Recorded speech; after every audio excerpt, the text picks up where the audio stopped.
Bonjour à tous et à toutes. Merci d'être venus ce soir. Vous êtes connectés à ce webinaire qui va vous présenter les résultats du sondage sur la fonction actuarielle. Je me présente, Cyril Chalin, je suis associé chez Deloitte j'ai participé au premier exercice de sondage qui avait été fait lors de la mise en place de la note d'orientation il y a quelques années, je dirais 5-6 ans. Et je participe aussi au groupe qui met à jour cette notice cette année.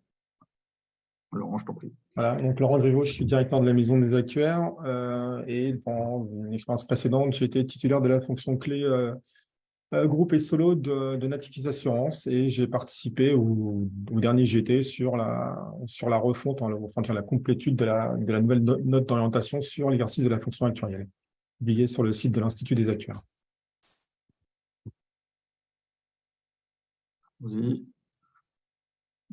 On va commencer par vous rappeler l'objectif et le contexte du sondage. Au cours du groupe de travail qui était en charge de mettre à jour la note d'orientation sur l'exercice de la fonction actuarielle, on s'est dit qu'il était intéressant de faire un sondage pour collecter des informations sur les pratiques, les bonnes pratiques et sur les sujets d'actualité des fonctions actuarielles, et notamment au regard des évolutions récentes, que ce soit IFRS 17, la mise en place des FRPS pour ceux qui en ont, la problématique de la durabilité, qui certes est au début, mais qui va devenir une partie importante de la fonction actuarielle, et les sujets d'inflation qui touchent tout le monde, y compris les actuaires. Donc, ce sondage a été lancé, je dirais, septembre-octobre de l'année dernière, fin 2022. On a eu 21 compagnies d'assurance ou organismes d'assurance plus large, qui ont répondu au questionnaire. Si vous regardez la répartition des réponses, on a une moitié de sociétés mixtes et à peu près 20% d'acteurs qui font de l'assurance non-vie uniquement et le reste de l'assurance vie. Sous forme juridique, on a une représentation du marché. Alors certes, il y a peut-être une petite sous-représentation côté banque assurance, mais on pense que ça reste quand même un panel assez représentatif pour nous permettre d'en tirer des conclusions qu'on va vous présenter aujourd'hui. Le plan du sondage était assez dense, il y avait plus d'une quarantaine de questions, 50 de mémoire. Donc ça commençait bien évidemment par une présentation du sujet, la désignation de la fonction actuarielle, le niveau de maturité du dispositif, des questions sur le rapport de la fonction actuarielle et sur son organisation, l'indépendance de la fonction actuarielle et la problématique des conflits d'intérêts, le rapport à la gestion des risques, le rapport à la qualité des données, aux provisions techniques, l'encadrement de la fonction actuarielle dans le cadre des groupes. Enfin, les 4 nouveaux sujets qu'on évoquait tout à l'heure, le rapport à la durabilité des engagements, le rapport à IFRS 17, FRPS et contexte inflationniste. Donc, le premier constat, la première question qu'on a posée, c'est est-ce que les personnes qui ont répondu au sondage connaissent les documents de référence qui sont là pour accompagner les fonctions actuarielles dans leur exercice. Le premier, le guide d'orientation ou de bonne pratique à usage des fonctions actuarielles n'était pas connu par 4 répondants sur 10, donc une proportion assez importante sur ce panel. On va en profiter pour vous rappeler que ce document existe et qu'il va être mis à jour incessamment sous peu sur le site de l'Institut des Actuaires et qu'il est là pour vous aider et qu'il a été remis à jour des problématiques récentes. Voilà. Il y avait la norme ESAP 2, une norme européenne qui, elle, était encore moins connue et par ailleurs a été considérée à usage limité, enfin d'utilité limitée. On n'insiste pas trop là-dessus. C'est vrai que le document se voulait assez macro et donc n'a pas forcément été très utile pour la plupart des acteurs de la fonction actuarielle. On va rentrer dans le vif du sujet, Laurent. Ok, donc on a essayé de faire une présentation structurée avec des grands thèmes. Et le premier thème, c'était le dispositif et les objectifs de la fonction actuarielle. On est parti donc sur les première question d'ordre général sur la désignation de la fonction actuelle. Euh, on n'a eu pas une surprise, mais en tout cas, on a vu que c'est une fonction qui a largement évolué par rapport au titulaire. C'est-à-dire, depuis la désignation des premiers exercices en 2016, on a une fonction qui a évolué en termes de nomination. On a même eu des groupes qui ont changé déjà plusieurs fois de fonction clé depuis la mise en place de cette fonction. Au niveau des modèles de rattachement, ce qui est important, notamment pour l'indépendance de l'exercice de la fonction, c'est qu'on a un rattachement, principalement, on a deux modèles qui sont favorisés. On a un rattachement directement au directeur général, mais aussi un rattachement au directeur financier. Voilà, au niveau des répondants, personne ne cumule avec une autre fonction clé. Ce n'était peut-être pas le cas au départ lorsque les fonctions clés ont été mises en place, et notamment en fonction d'attaque des groupes. Aujourd'hui, on a vraiment une fonction clé qui est exercée uniquement par une personne physique. Et puis, on a aussi voulu savoir si les titulaires ont été challengés par l'autorité de contrôle, notamment sur des principes d'indépendance, des rattachements en direction effective qu'on a pu voir, ou de cumul de mandats, voir les CV. Et grosso modo, aujourd'hui, un tiers ont été challengés par la CPR, notamment sur ces grands thèmes.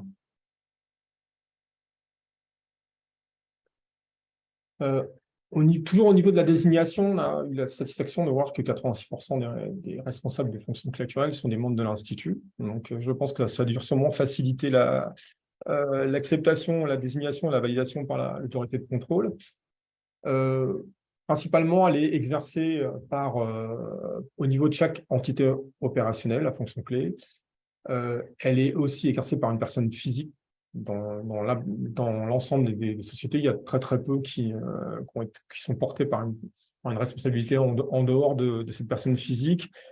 Et puis, elle est transverse pour les organismes qui ont répondu.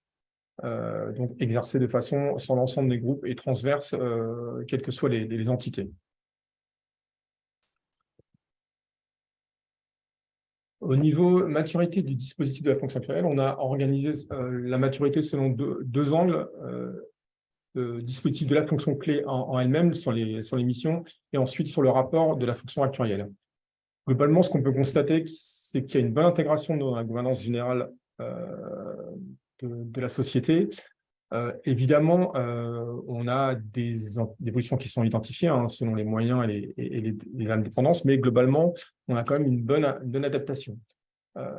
Évidemment, la problématique au niveau des responsabilités dans les conditions d'exercice, on voit très bien que si sur le métier de base et l'intégration dans la gouvernance, on a une bonne gestion de la fonction actuelle, dès qu'on attaque au niveau des problématiques de moyens, d'attribution et d'indépendance, on est sur une zone pas de dur, mais en tout cas, on a quand même des évolutions qui sont identifiées pour exercer correctement la fonction actuelle. Au niveau de la durabilité, c'est un sujet qu'on avait mis dans les questions en fin de questionnaire. Donc, on sent qu'il n'y a pas aujourd'hui une maîtrise des sujets. Il y a pas mal de questions qui se posent sur l'intégration du principe de durabilité dans les contrôles de la fonction actuarielle. Au niveau du rapport actuariel, ce qu'on a pu constater, que c'est sur le métier de base lié au tout ce qui est contrôle des provisions techniques, on a une excellente maturité au niveau du rapport actuariel. Au niveau de la réassurance aussi. Par contre, dès qu'on attaque le sujet de la souscription, de l'intégration dans la gestion des risques et sur la qualité des données, on voit qu'il y a quand même encore, après quelques années d'exercice, encore pas mal d'axes de progression identifiés, peut-être liés aussi au corollaire de ce qu'on a vu sur la mission elle-même, notamment sur l'attribution et puis l'indépendance et les remontées des recommandations liées à la fonction actuarielle. Donc, on a une stabilisation sur les métiers de base, provision réassurance. Par contre, derrière, on sent qu'il y a quand même une grosse progression, notamment sur des sujets de qualité des données, on y reviendra plus tard, et de souscription. Au niveau de l'organisation en elle-même de la fonction actuarielle, on a une organisation qui est très centralisée, majoritairement, avec des effectifs qui sont mis entre 0 et 5, mais plutôt entre 1 et 5 dans le cadre de fonctions clés actuelles et d'effectifs identifiés rattachés à la fonction actuelle. On a quand même des répondants qui nous ont affiché plus de 15 salariés. Donc, on s'est posé la question comment c'était possible, etc. Mais principalement, le cœur des entreprises ont à peu près entre 1 et 5 ETP qui sont consacrés à la fonction actuarielle. On a très peu de cas d'externalisation, ce qui était peut-être le cas au début. On en a parlé dans les premiers slides. Aujourd'hui, il y a peu de fonctions actuarielles qui sont externalisées, à peine 10% des répondants. Et lorsqu'elle est externalisée, ça fait l'objet d'une externalisation qui est partielle dans le cadre de l'exercice. Et puis, à noter aussi, c'est la majeure partie des répondants, la majorité des répondants estiment que la fonction actuarielle est limitée aux seules fonctions définies par réglementation. Donc, elles sont centrées sur les missions telles qu'écrites dans la directive. Laurent, j'ai peut-être juste un commentaire. Alors, vous pouvez poser des questions dans le chat. On prendra le temps de répondre aux questions en fin de session. On a prévu un temps d'échange pour les questions. Donc, comme j'en voyais arriver, n'hésitez pas, vous pouvez commencer à les mettre dans le chat. Alors, évidemment, on a aussi exploité, on a posé des questions et puis exploité des zones libres de retour, de commentaires. Et donc là on avait exploité quelques zones libres sur la fonction actuelle et le conflit d'intérêts qui étaient, comment dire, principalement évoqués, notamment soit en fonction du rattachement, soit en fonction des missions, soit en fonction de la position de la fonction actuelle dans le système de gestion des risques. Donc là, globalement, les possibles conflits d'intérêts étaient liés soit à l'exercice d'une autre fonction en même temps que celle de la fonction actuarielle, ou au niveau du rattachement, on peut calculer des propositions techniques et des prises de position sur les hypothèses. Voilà, si vous étiez aussi à la fois dans une direction technique et dans une fonction, dans l'exercice d'une fonction actuarielle, on pouvait imaginer qu'il puisse y avoir des conflits d'intérêts sur les calculs des provisions, tarification et avis sur la politique de souscription et placement de réassurance et avis sur l'efficacité de la politique de réassurance. Voilà, ça c'est des grandes zones de conflit qui sont remontées dans les verbatims, potentiellement sur un exercice qui serait pas uniquement consacré sur la fonction actuarielle, mais aussi au niveau du rattachement à d'autres directions. Peut-être un commentaire là-dessus. On a trouvé plutôt positif que des sources de conflits d'intérêts soient identifiées. Ça ne veut pas dire qu'elles ne sont pas gérées, au contraire, ça commence par les identifier. Donc voilà, on était plutôt satisfait de voir qu'il y a une bonne conscience du sujet, qui s'était prise en main et gérée. Au niveau de l'encadrement des travaux de la fonction actuelle dans le cadre des groupes, on sent qu'il y a quand même une importance liée aux normes groupes pour régir la fonction actuarielle en termes d'organisation, en termes de mission, en termes de livrable. Donc, le groupe est quand même relativement moteur sur l'exercice de la fonction actuarielle solo. Et ça, on le constate au regard des retours qui nous ont été effectués. Par contre, on reste quand même dans le cadre de l'exercice des missions de la directive et qu'il n'y a pas de contraintes autres que celles de la réglementation pour la plupart des répondants.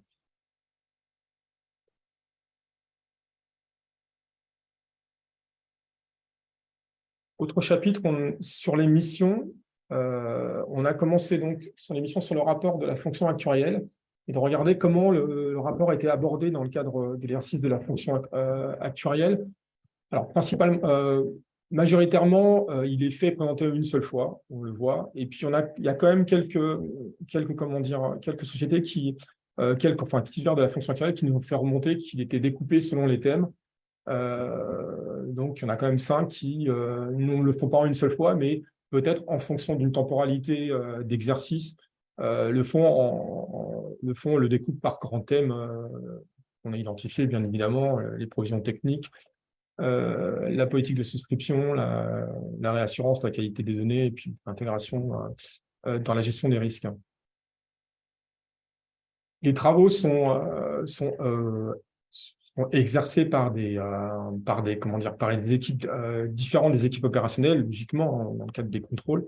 On peut imaginer que voilà, dans une des règles simples est de dire que celui qui contrôle, ce n'est pas celui qui fait, évidemment, et donc, voilà, on le retrouve, et ça, c'est les déclarants nous dit qu'il y a vraiment une séparation et, en termes d'indépendance de l'exercice de la fonction. Au niveau de précision, notamment sur les calculs, on voit que dans le cadre des missions, il y a quelques fonctions clés, quelques entités qui ont défini des règles de matérialité. important pour regarder l'importance au niveau des calculs des provisions et sur des règles. Et puis, pour les groupes, le rapport est émis pour chaque filiale selon un modèle central, comme on l'a vu précédemment, où le groupe régit quand même pas mal l'écriture des rapports émis par chaque filiale.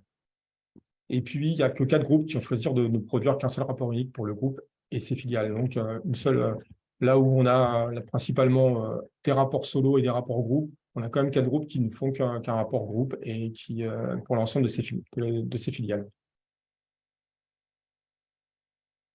Au niveau du rapport, donc, quelques commentaires, hein, comme on l'a fait précédemment sur les conflits d'intérêts.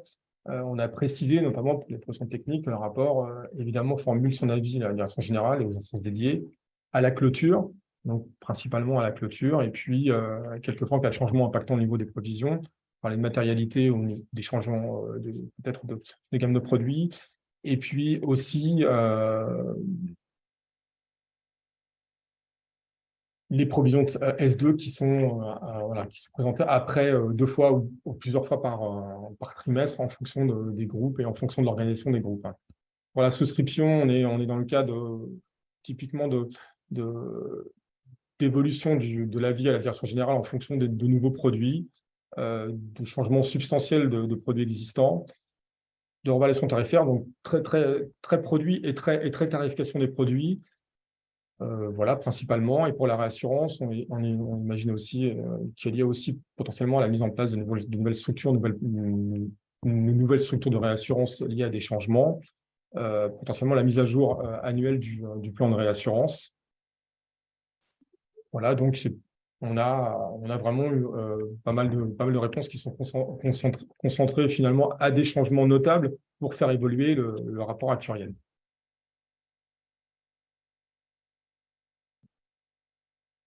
Au niveau de la qualité des données,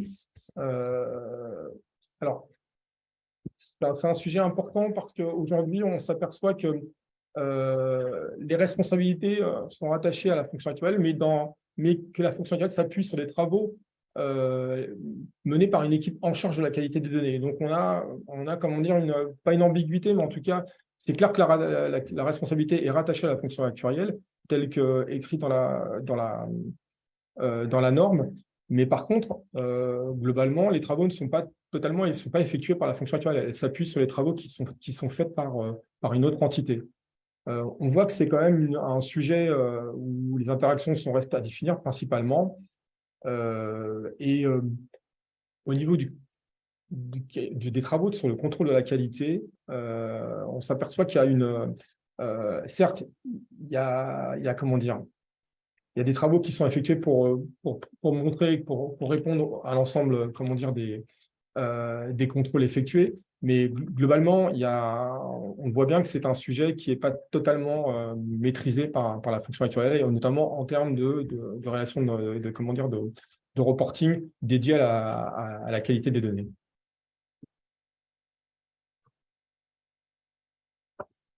Au niveau du rapport aux provisions techniques, donc, on a 2 tiers des organismes qui ont répondu à ce questionnaire qui indique uniquement valider la modélisation et les calculs des provisions techniques best estimate. Donc, on a comment dire, répertorié le rôle déclaratif lié, que nous déclaraient les répondants. Donc, une action principale sur la modélisation et des contrôles liés au calcul à proprement dit. Un apport important sur la détermination des hypothèses best estimate. Un apport aussi en termes de validation sur tout ce qui est calcul de marge pour risque, et puis sur le calcul des provisions best estimate. Donc, on voit bien que c'est l'exercice de la validation qui est comment dire, principalement retenu, ce qui est logique par rapport aux missions de la fonction actuelle. Par contre, on a quand même il y a quand même quelques répondants qui ont dit qu'il n'y avait pas de rôle, donc on demandait l'utilité de la fonction actuelle, notamment vis-à-vis du rapport sur les provisions techniques. C'est une question qu'on s'est posée. Et puis, on a aussi des gens qui réalisent et qui valident en même temps, donc finalement qui ne respectent pas le concept de celui qui calcule et pas celui qui contrôle. Donc voilà, on a eu des réponses un peu particulières, mais bon, c'est du déclaratif qu'on reprend. Mais principalement, les fonctions actuelles ont un exercice de validation du calcul des provisions techniques.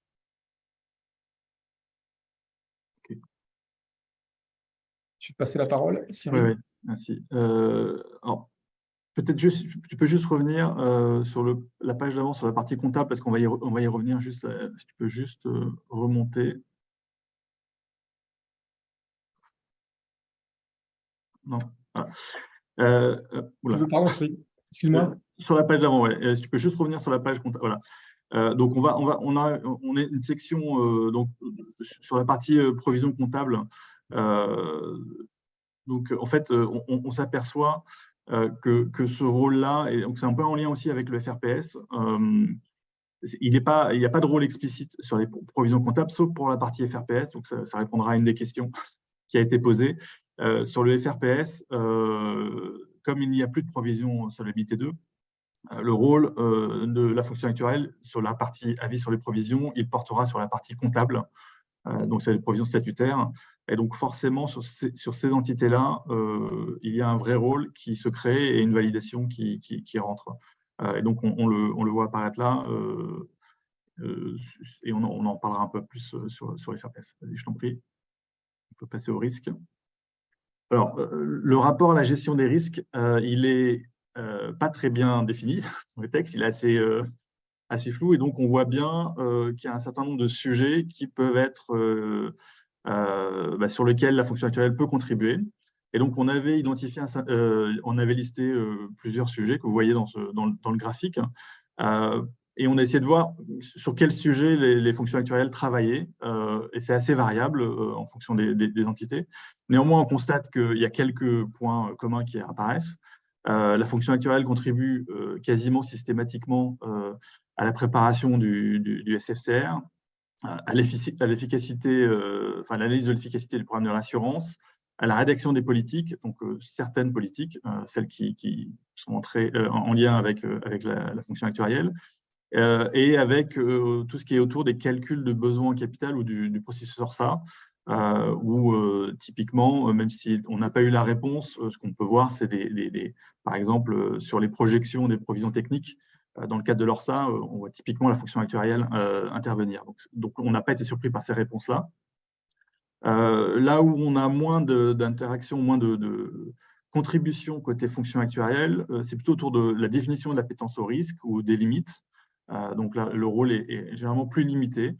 Sur tout ce qui est analyse d'attribution du PNL, ou des sujets. Alors, on en a parlé un peu sur la QDD, mais voilà, ils sont plutôt en utilisateurs de travaux déjà faits, plus qu'en lead sur les travaux sur la QDD.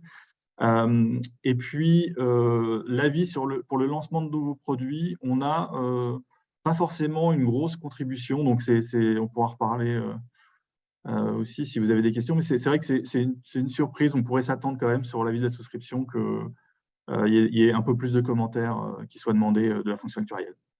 Sur les autres missions qui sont réalisées, donc sur les commentaires qui ont été formulés, il y a parfois des demandes qui sont faites par la gestion des risques, enfin par la fonction clé risque de. Oula, Pardon. Voilà.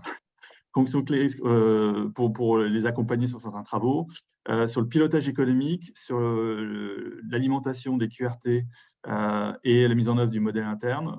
On n'a pas de précision sur ce qui est demandé à la fonction actuarielle. Sur la tarification, donc il y a certains qui interviennent, qui sont actifs dans les processus de tarification.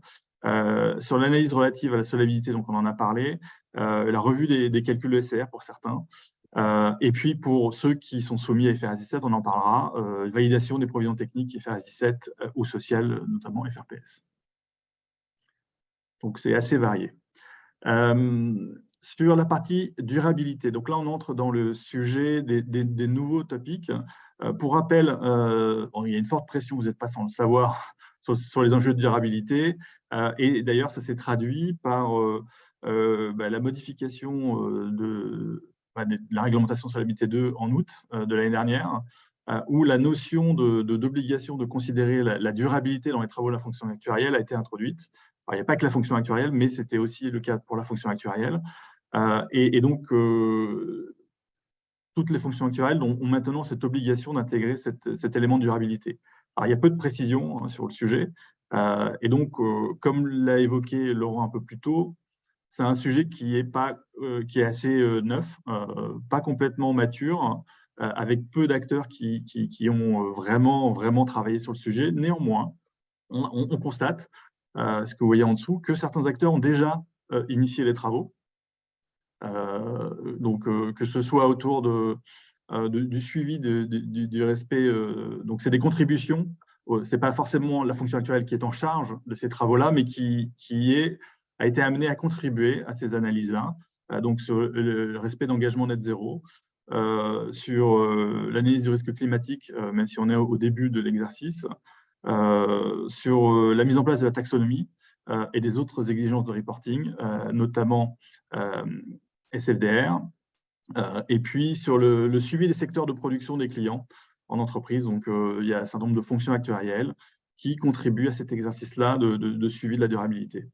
On voit que même s'il n'y en a qu'un petit nombre qui a déjà mis en place des travaux, il y en a un plus grand nombre qui envisagent de le faire et qui ont déjà prévu de le faire. Ça reste moins de 100%.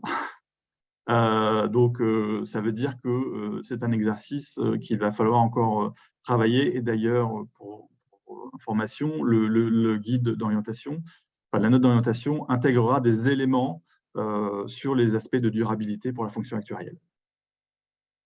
Je t'en prie, tu peux passer à la suite. Sur IFRS 17 aussi, c'était une des évolutions importantes de l'année. Alors, ça ne touche qu'une partie des acteurs, bien évidemment, que ceux qui sont soumis à la réglementation. Mais pour cela, on s'est posé la question de quel impact ça peut avoir sur le positionnement et le rôle de la fonction actuarielle. Est-ce que ça a fait évoluer ses prérogatives? Donc, sur les organismes soumis, on en avait seulement 6 sur le sondage, hein, sur les répondants. Donc, bien évidemment, ça limite un petit peu les pourcentages qu'on va vous afficher, puisqu'on est sur une petite proportion. Néanmoins, ça me donne quelques indications sur ce qui a été fait. Donc, pour une bonne partie d'entre eux, on a, pour 2 sur 3, on a des travaux associés à IFRS 17 qui ont été inclus dans le périmètre de la fonction actuarielle, notamment autour de la QDD ou des modèles, qui sont souvent assez, sur la partie, notamment en assurance vie, assez similaire à Solvabilité 2. En tout cas, il y a une forte cohérence sur les projections. On a la moitié des répondants qui sont soumis à IFRS 17 qui auront la charge de la revue du best estimate ou du risk adjustment. Donc, pas forcément, c'est pas requis dans la réglementation, mais certains ont trouvé naturel d'étendre leurs prérogatives, car les best estimates IFRS 17 sont dans l'esprit, il y a beaucoup de choses, beaucoup d'éléments de cohérence avec les éléments S2. La fonction actuelle, elle ne doit pas intervenir elle n'intervient pas sur un certain nombre d'autres sujets. On voit que c'est beaucoup moins fréquent qu'elle intervienne sur l'analyse des mouvements ou sur, donc pour ceux qui connaissent, la contractual service margin. Donc, c'est le dernier élément de passif qui, pour les contrats, on va dire, plus long terme, donc c'est plus classique en assurance vie. Et donc, cette partie-là est généralement peu couverte par les fonctions actuarielles qui se focalisent sur la partie best estimate. Donc, ça n'a pas conduit aussi à reconsidérer le positionnement de la fonction actuarielle. Ça aurait pu être une question posée, notamment, faut-il le rapprocher de la finance si elle n'était pas, puisqu'IFRS 17 étant sous la finance. Mais c'est peu le cas. Il y a peu d'évolutions qui ont été faites, plutôt on va dire des évolutions à la marge, sur le fait que la fonction actuelle, ayant une proximité avec les calculs S2, elle se porte garant aussi des divergences aussi avec IFRS 17. Et il y a aussi une divergence qui est vue et qui est un peu particulière, c'est que certains voient les commissaires aux comptes comme le pendant de la fonction actuarielle sur les provisions IFRS 17. Bon, on rappellera juste qu'ils sont externes. Ce n'est pas forcément le même niveau de revue, ce n'est pas un contrôle interne. Il faut passer sur la partie FRPS. Donc, la question a été posée, oui. Nous avons essayé de couvrir les FRPS. Donc, les questions qui ont été posées ont été autour du rôle de la fonction actuarielle pendant la création de l'FRPS et aussi quel va être le rôle une fois que le FRPS est créé. Donc, on a à peu près 4 répondants sur 10 qui ont créé un FRPS dans notre sondage. 75% précisent que la fonction actuarielle a été spécifiquement nommée au cours du FRPS. Pour les 2 autres organismes donc, qui n'ont pas eu le cas, la fonction est exercée par la fonction actuarielle de l'entité, du groupe ou de l'entité solo qui détenait les activités qui ont été transférées au FRPS. Les organismes d'assurance ont prévu d'ajuster le périmètre d'intervention de la fonction actuarielle, sachant qu'il n'y aura plus de best estimate, on l'évoquait tout à l'heure, et notamment au travers de contrôles sur les provisions statutaires comptables qu'on évoquait juste avant. Dans le cadre du dépôt du dossier à la CPR, donc la fonction actuarielle est intervenue. Elle a réalisé des diligences actives pour certains d'entre eux sur l'ensemble du dossier et pour les autres sur certains sujets. Donc, on en a listé quelques-uns. Le RP 43, l'avis sur la fonction clé, donc c'est un état de reporting, le RP 43, l'avis sur le transfert de portefeuille. Donc, il y avait l'analyse des valeurs de transfert et s'assurer aussi des commentaires, contributions à l'analyse de l'équité du transfert pour les assurés. Laurent, on peut passer à la dernière question. C'était sur le contexte inflationniste. Donc, c'est un sujet qui touche tous les acteurs. Donc, on s'est demandé si la fonction actuarielle avait adapté ses travaux dans ce contexte inflationniste. On s'aperçoit qu'on n'a qu'une proportion, donc on a 57% qui ont répondu qu'ils allaient conduire des travaux ou qu'ils avaient conduit des travaux spécifiques pour intégrer l'inflation. Alors, ces travaux sont de nature variée, des mesures de sensibilité à l'inflation, donc que ce soit sur la tarification, sur les provisions et sur les indicateurs de rentabilité produits. Des provisions complémentaires pour certains, alors plutôt en assurance non-vie, c'est une approche qui a été faite pour intégrer la surinflation sur les premières années, et une revue des hypothèses tarifaires, évidemment, au regard de l'inflation. Alors, on a un cas plus particulier où on indiquait l'utilisation d'un vecteur de surinflation par année pour intégrer cette surinflation. Pour l'assurance vie, on a quelques exemples où on a un nouveau modèle d'inflation dans le générateur de scénario économique, donc qui pourra intégrer cet effet-là. Et puis, on a eu des commentaires sur la revue de la politique de souscription, sur la revalorisation notamment, et celles qui sont indicées sur l'inflation, donc des commentaires sur comment traiter ce sujet dans le cadre de la souscription. Et dans le cadre de l'ORSA, enfin, la fonction actuarielle est intervenue pour contribuer à l'analyse de l'impact de l'inflation. Voilà les principaux points qui sont ressortis de ce sondage. On va pouvoir passer aux questions.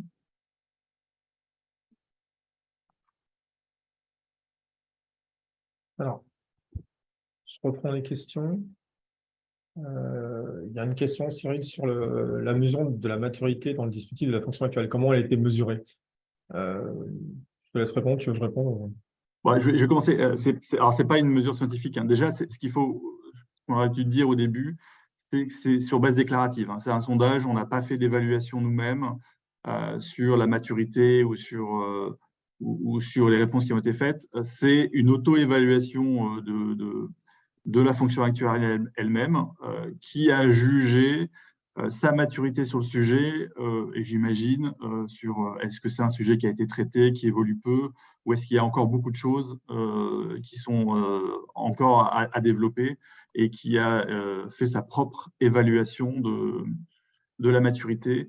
Il n'y avait pas de règle très précise. On a laissé le responsable de la fonction actuarielle décider de cette auto-évaluation.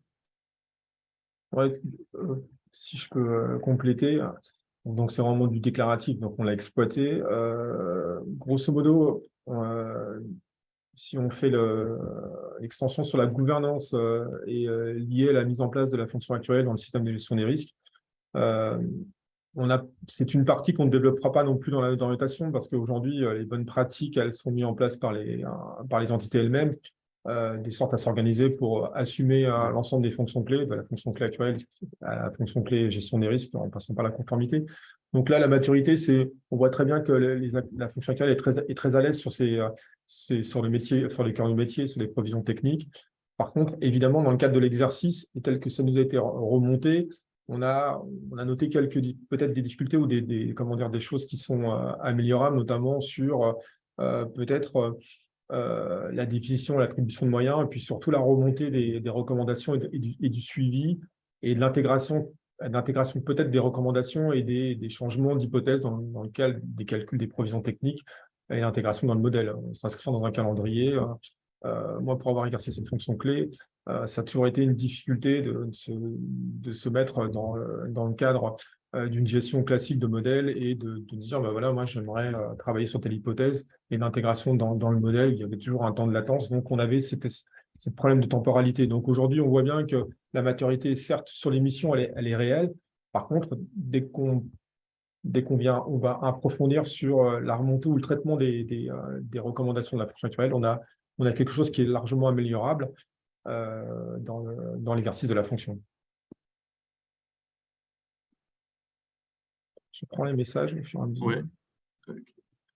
Bon, il y avait une question sur le replay. Oui, c'est enregistré, donc j'imagine qu'il sera disponible. On va traiter cette question rapidement.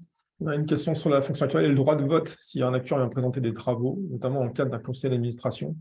Je n'ai pas à souvenir d'un droit de vote. Je pense qu'on est c'est juste un passage obligé dans le cadre du conseil d'administration pour tout ce qui est politique des risques et mission des fonctions clés. Mais je n'ai pas à souvenir, en tout cas moi, d'un droit de vote. Plutôt, on fait remonter comment dire, des éléments liés au rapport de la fonction actuelle avec des recommandations, mais il n'y a pas de droit de vote. Non, je confirme, Laurent. Il y a pas de, la réglementation ne donne pas de droit de vote et pour être franc, je ne l'ai pas vu non plus en pratique appliquée. Après, la fonction actuarielle vient présenter ses constats, son rapport. Elle a le droit de dire, en théorie, elle est même, c'est de sa responsabilité de remonter les messages qu'elle a à faire remonter s'il y a des choses à modifier, mais elle n'a pas un droit de vote pour cette administration. Une question sur la qualité des données, en tout cas de la responsabilité. Je l'ai évoqué peut-être un peu rapidement, peut-être pas suffisamment clair, parce qu'il y a une question qui remonte sur le fait que ça soit, comment dire, un responsable. Alors, confirmer que dans le panel, j'ai peut-être mal compris votre propos sur l'existence d'un tel responsable, mais rattaché à la fonction actuelle. Donc, sur la QDT, sur la mission, sur la qualité des données, on voit très très bien qu'il y a, c'est plutôt la fonction qui s'appuie sur des travaux de la qualité des données, mais qu'elle ne fait pas elle-même. On voit qu'il y a aussi, dans le cadre des remontées, qu'il n'y a pas de responsabilité directe de la fonction actuelle. Alors, je ne sais pas si demain, les sociétés s'organiseront différemment et qu'il y aura peut-être une responsabilité dédiée à la fonction actuelle. Aujourd'hui, ce n'est pas le cas. On voit qu'il n'y a pas un niveau de maturité important, mais par contre, on a évidemment un contrôle qui est fait dans le cadre de la qualité des données. Il y a sûrement un contrôle qui est exercé par l'autorité de contrôle, notamment, il y a eu pas mal de missions sur la qualité des données dans à la première mise en place, les premières années de mise en place de la fonction actuarielle. Aujourd'hui, on voit qu'il y a vraiment ces missions-là, elles sont effectuées par comment dire, des services qui sont à côté de la fonction actuarielle, et la fonction actuarielle s'appuie sur ces travaux pour finalement donner son avis sur la qualité des données. Mais c'est pas un exercice qui est fait par la fonction actuelle. Et ça, on le voit clairement dans la remontée du sondage. Je ne sais pas si tu veux rajouter, Cyril. Okay. Si, non, je confirme. C'est bien la pratique qu'on a vu émerger, des gens dédiés à la qualité des données. C'est un travail qui peut être long. Par contre, la fonction actuarielle, du fait de sa responsabilité, remonte des points dans le rapport. Et ce que disait le sondage aussi, c'est que parfois compléter ou demander de compléter certains travaux. Donc, il y a eu des travaux complémentaires en complément de ce qui est fait par l'équipe qui est en charge de la qualité des données, notamment dans l'exercice de son rôle sur la qualité des données, sur les BE. Il y a une question, Cyril, sur l'implication de la fonction actuelle dans les différents comités internes de gestion des risques. comité des engagements, comité des risques techniques, etc. Je ne sais pas si tu veux apporter une réponse. Alors, on n'a pas explicitement posé la question telle que. On a eu dans les exemples, je crois que c'est toi, Laurent, qui en parlait un moment sur la partie souscription et provision.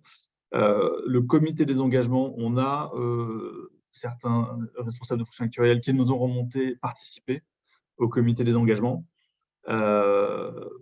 Par contre, on n'a pas, sur les autres sujets, on n'a pas de questions très spécifiques sur l'ensemble des comités qui s'organisent, puisqu'ils ne sont pas tous identiques d'un acteur à l'autre.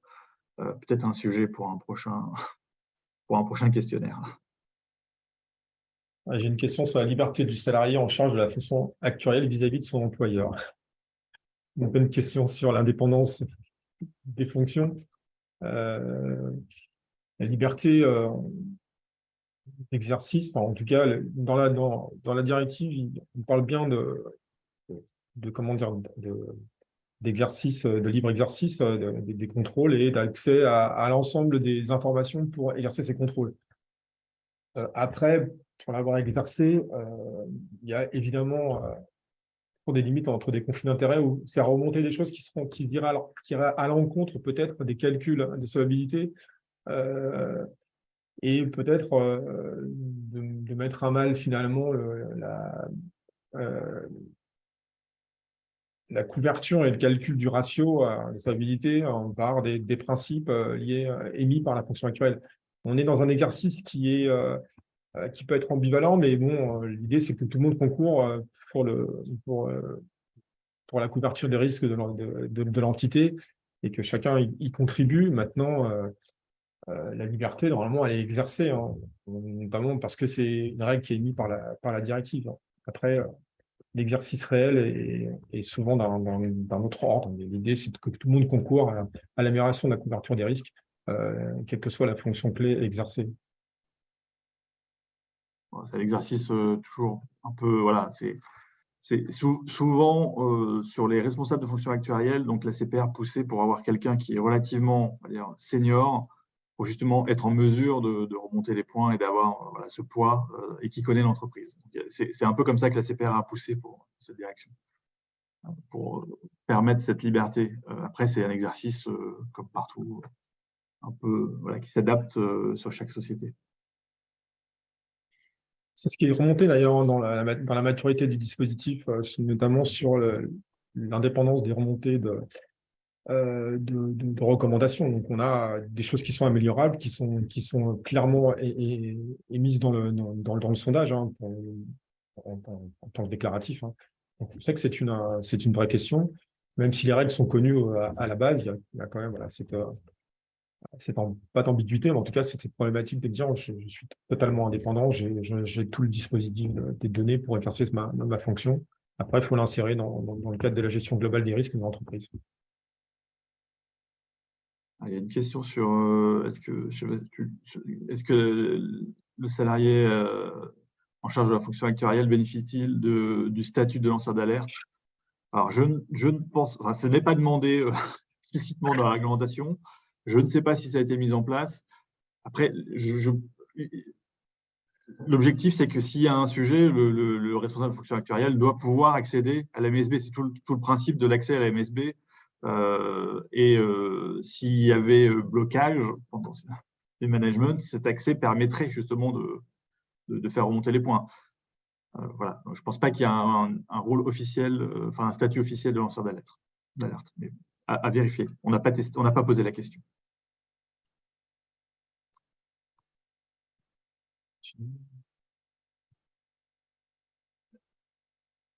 L'impact de l'inflation sur la hausse des salaires et des services et donc sur les provisions pour frais de gestion a été pris en compte dans le sondage. Alors, il y avait déjà beaucoup de questions pour être très transparent. On n'a pas demandé tous les détails. Quand on regarde un peu qui a répondu sur la prise en compte de l'inflation, on est bien évidemment tous ceux qui ont de l'assurance non-vie l'ont explicitement indiqué, notamment avec des surprovisionnements, enfin des provisions complémentaires, ou quelques éléments comme je l'évoquais sur le générateur de scénario économique. On n'a pas eu de remarques particulières sur la prise en compte de l'inflation sur les salaires. mais ça a pu être fait. Voilà.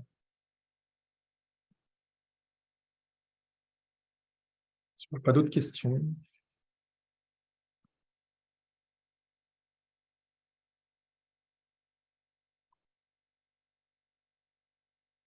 Je pense qu'il n'y a plus de questions, ça, Cyril. Je n'en vois pas d'autres. S'il n'y a plus de questions, on va vous remercier pour votre inscription et pour d'être venu. Et puis, si vous avez des questions par la suite, n'hésitez pas.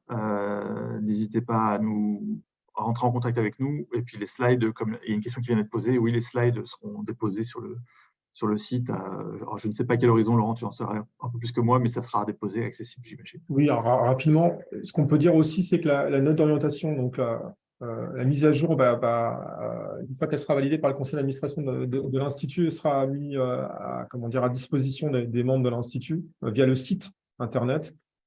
On avait souligné que la première note d'orientation, seulement 40% des membres connaissaient l'existence. Donc, pour avoir travaillé avec l'ensemble du groupe de travail sur tous les thèmes, je pense que c'est un document important dans une qualité d'exercice. Hein. En tout cas, ça donne quand même pas mal de… Il y a eu pas mal pas d'amélioration, en tout cas d'ajouts liés finalement aux années d'exercice, hein, donc de bonnes pratiques. Donc, n'hésitez pas à aller la consulter. C'est vraiment un document qui est vraiment très, très intéressant. Je peux le confirmer.